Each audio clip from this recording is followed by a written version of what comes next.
Hello again, YouTubers, on with SpongeBob 101 back here again on the SpongeBob channel with another episode review video. Today we are reviewing The Patrick Star Show, Stair Wars, and Enemies a la Mode. This is episode number 2 in production code and episode number 3 in terms of air date. So let's take a look at the synopsis here. Patrick and Grandpat try to pass each other on the stairs, leading to a ludicrous conflict, and the members of the Star family each confront their own absurd rivalries. So without further ado, let's get right into it. Let's talk first about Stair Wars. So Stair Wars begins with Squidina having to wake Patrick up just in time to start the Patrick show, and I thought it was pretty funny that Patrick didn't wake up. Squidina literally had to cart Patrick to the stage and dump a bucket of water on his face, and then immediately Patrick kicks into high gear using a toilet plunger as a golf club, and then Ouchie's just sitting there and just watching. So I thought this was pretty funny. However, Patrick suddenly comes to the realization that he probably shouldn't be using a toilet plunger as a golf club. Rather, he should just use, well, a golf club. So he actually, this is like the most sensible thing Patrick has done so far in the show. He goes to find his golf club, but he leaves Squidina in charge of putting on the show. And of course, Squidina being shy, she has stage fright as well. So this is where Patrick then encounters Grandpat. Their encounter isn't actually adversarial in nature initially, but because they refuse to budge and allow each other to pass, insisting that one move aside to let the other go down, this results in, of course, the eventual conflict. So they start fighting, and then there's this part where they end up like donkeys, yelling at each other. And the cool thing is, we have another stop motion animation sequence here, right? So we again see Dr. P as well as Pat Gore and subsequently the sponge monster. And basically here, Pat Gore really wants to watch the quote-unquote idiots quarreling on the stairs. However, Dr. P does not want to. So it is up to the sponge monster, which is basically a Frankenstein SpongeBob, to figure out, using his genius brain, how to watch two shows at once. And you know what he does? He breaks the TV in half. So this gives both Dr. P and Pat Gore electric shocks. And meanwhile, and they eventually put the TV back together. The sponge monster is then allowed to watch the Patrick show on TV. So very random 2+ minute segment there. I thought it was kind of unnecessary, but it was quite silly as well. So of course, welcome back to the Patrick show. This now kicks off the true quote-unquote war, where no one is willing to step down. No man's step over there. And Patrick's dad, Cecil, just comes down the stairs saying he wants to use the downstairs bathroom. By the way, Grandpat wanted to go down the stairs because he also wanted to use the downstairs bathroom. And eventually this results in Cecil supporting Grandpat, because both of them now want to go down the stairs while Patrick wants to go up the stairs. So of course, Patrick enlists the help of Squidina.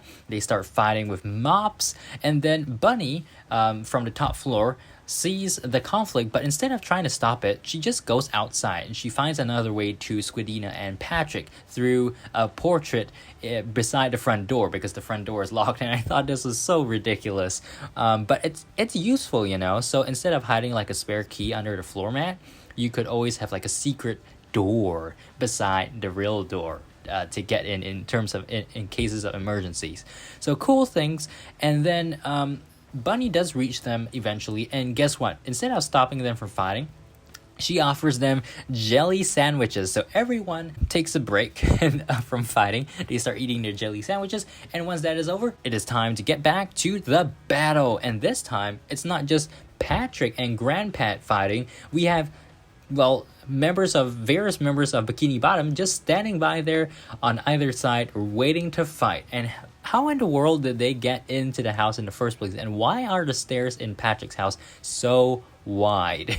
This gets even more ridiculous eventually, because we'll get to that. So of course they start fighting, and then Perch Perkins shows up in a helicopter, not outside the house, but inside the house, which was absolutely amazing. I really liked that part. It was so ridiculous that it was funny. And so Grandpat decides to up the ante a bit by flooding the house. So this he successfully manages to flood out all the warriors. And Patrick just comes along, suddenly has a complete change of heart and like, oh, I recognize you, you're Grandpat. And then they start fighting again. So this time they are sliding down the stairs and there's like a whole bunch of ridiculous things. As Grandpat's sliding down the stairs, for example, we see a bunch of bulls. And then as Patrick is somehow sliding up the stair rail. I'm not sure how this happens, but is it even possible to slide upwards on the railing? Probably not, right? But we have like a tram there that says Camp Coral, if you guys notice, and the number 25. Probably maybe the what's funnier than 24, 25 kind of thing. I thought it was pretty cool that they put Camp Coral on that thing. And right before they are about to collide, they stop. Why? Because Patrick needs to pick his teeth. And guess what he picks out of his teeth? His golf club. So he just stops fighting and just walks off. But at the same time, he destroys the entire stair railing, and this causes the entire stairwell to collapse. Of course, Grandpat is on that flight of stairs, so he doesn't take it too well. But eventually, he does get to the downstairs bathroom, but Cecil beats him to it. So overall, I thought this episode was very, very silly. I will give it a 7 out of 10. There were some funny parts. Again, I'm going to give them credit for the stop motion, but still, it was really, really silly. I guess it's a good idea. Stair Wars, a play on Star Wars, right? But the episode, I think, out of the two that is much cooler is actually the next one. Enemies a la mode involves ice cream. Any episode that involves ice cream and SpongeBob is something I like to see because I personally do like ice cream a lot. So this episode starts off with Patrick not sure what he should be doing for the segment of this day's show. He then is distracted by the arrival of the Goofy Goober ice cream truck. And of course, he wants to get some ice cream. The waiter inside the ice cream truck, I believe his name is Walter or something like that. Yeah, so this guy actually has a phobia of Patrick because back when they were kids, he saw Patrick completely destroy the Goofy Goobers basically and ate all the ice creams, and he wants to avoid Patrick at all costs. I like this part where Patrick literally smashed his face into the shutters and even forced his tongue into it. And Squidina says, at least you made an impression. And then Ouchie's like doing the comedy drums, right? So Patrick is really, really obsessed with getting ice cream before the show starts, and he refuses to start the show obviously before he gets the ice cream. So Squidina has to literally hang him from like ropes and stuff like that and make him look like a puppet saying words, like when actually Squidina is saying those words. So yeah, Squidina puts on the pre-recorded part where we have Ouchie battling in a galactic battle against the Sea Bunny over food. So I thought this was really, really funny, this segment. It was so silly. So basically Ouchie and the Sea Bunny were going at it because Ouchie didn't want to share his food basically. So they're like the mouse traps that crushed Ouchie and the Sea Bunny and Patrick's house and even the whole world. And then they start flying around in rockets. So that was so random, but I thought it was pretty cool. Good idea. Okay, so then we go back to like the main part where Patrick is and he is building a rocket made out of scraps and dynamite.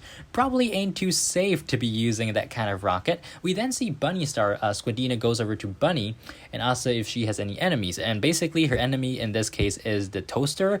But it turns out that it wasn't really the toaster that was trying to be annoying. It's just because Bunny didn't plug in the toaster. So every time she put the bread in, it would just immediately launch back out. So Patrick is on his crazy looking rocket and catching up real quick against the Goofy Goober dude Walter or whatever. I'm just gonna call him the Goofy Goober dude. So he gets distracted by Lunch. Somehow the Lunch shows up with a soda on his rocket. Again, very random.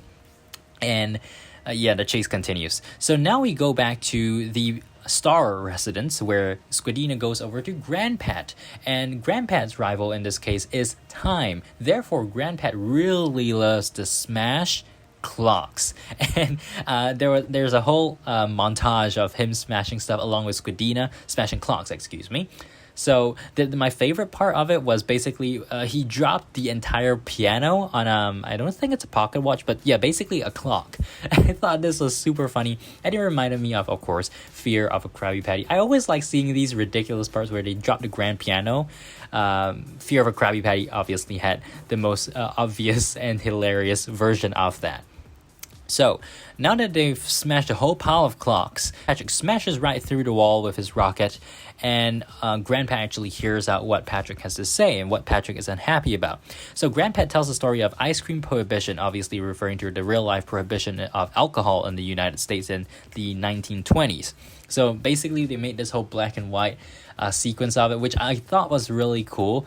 And then Grandpat had to secretly go find ice cream at an underground Goofy Goobers, but eventually was arrested and then learned to enjoy prunes in prison. So that's what he likes to do now.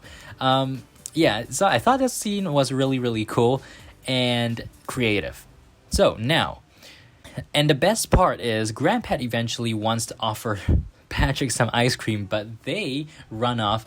Patrick and Squidina run off because Patrick has a new idea. He is gonna use Squidina to get ice cream, and yeah, prune ice cream for Grandpat. Isn't that nice? So Squidina manages to trick the Goofy Goober dude into handing over ice cream, to which Patrick immediately jumps and hijacks the ice cream van and goes completely bonkers. This segment really reminded me of the episode from season 12, The Goofy Newbie, where Patrick was going absurd over the ice cream in the Goofy Goobers after his first shift. Squidina does pick up a popsicle and she's like, oh, well, I hope you guys learned something about ice cream, about fixing toasters. Pretty much that's how the episode ends, along with a whole chase of all of Bunny story with the toaster, with Grandpat, and some weirdo guy. I'm not sure where that character came from. And then, of course, the Goofy Goober dude chasing after Patrick. And we also see what seems to be a lobster trap behind Patrick's house. I don't think this is anything related to the Krusty Krab, but it was still cool. Overall, this episode, I thought it was slightly better. I will give it a 8 out of 10. So that's all for this review. Make sure to comment in the box below what you guys thought about this episode. Did you like it? Did you not like it? Do you think it's too random? Do you think it's too funny? I don't know. Comment in the box below. Make sure to subscribe, like, favorite, comment, etc. Keep it right here on Anonymous SpongeBob 101, and I'll see you guys in the next SpongeBob video here. So yeah, till next time, bye.